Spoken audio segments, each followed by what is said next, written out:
Очакване още една.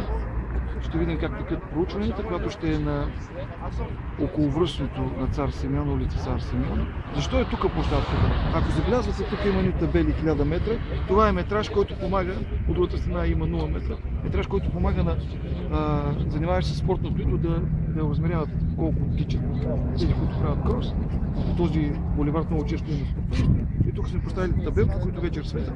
И както на гребната база знаете колко обиколка правят, примерно една обиколка е 5 км, така тук е с едно тичане от тук до почтата, те преминават 1000 метра.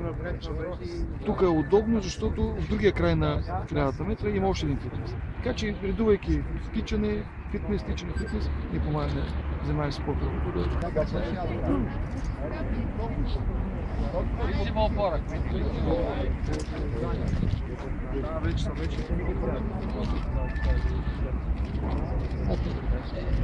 Двойна! Това главният кмет не може да го направи. Не можем. Заповядайте ли? Аз съм вече слабша бъда. То аз бил на 40-то вече. Да се ги мине! Тук да много. Така гледам очудено, не? Жоро, виждаш ли? Ще виждаш ли така?